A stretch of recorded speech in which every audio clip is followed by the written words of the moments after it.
Cette chronique de l'Académie électrique du Guide de l'auto vous est présentée par Roulon Électrique.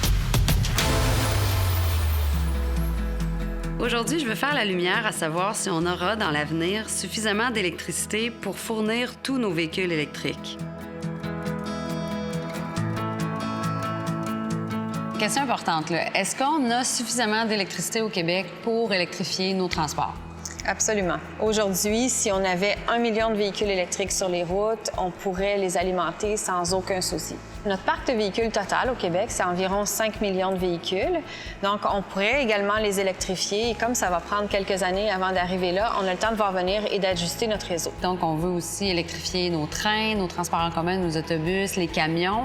On aurait aussi suffisamment d'énergie là, pour électrifier tout le reste du transport? Oui, les camions, c'est une petite proportion du parc, mais ce sont des véhicules qui émettent beaucoup de gaz à effet de serre. Puis là, grâce au réseau de circuits électriques, en fait, il y a des bornes maintenant partout à travers le Québec. On est de plus en plus desservis. Ça, c'est important de bien le mentionner qu'il y a des bornes dans l'ensemble des régions du Québec. Des bornes régulières, comme celles qu'on voit ici, mais également des bornes rapides. Oui.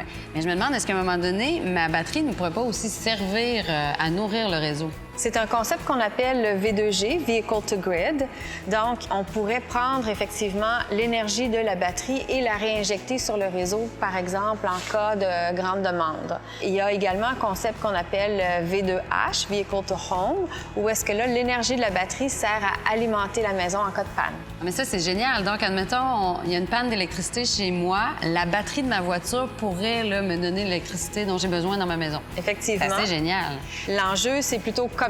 Oui. Alors, comment est-ce qu'on amène ça au marché et comment est-ce qu'on fait un modèle d'affaires qui fait du sens pour tout le monde? Moi, je rêve du jour là, où on va pouvoir commercialiser cette technologie-là. En tout cas, moi, je serais prête à l'acheter puis à l'ajouter chez nous. Donc, si je comprends bien, là, il n'y a pas de souci à y avoir, il n'y a pas d'inquiétude. Il y a zéro souci à avoir en ce qui concerne les quantités d'électricité disponibles. Non seulement on en a amplement, mais en plus, les véhicules pourront éventuellement servir de source d'énergie. Merci. Cette chronique de l'Académie électrique du Guide de l'auto vous a été présentée par Roulon Électrique.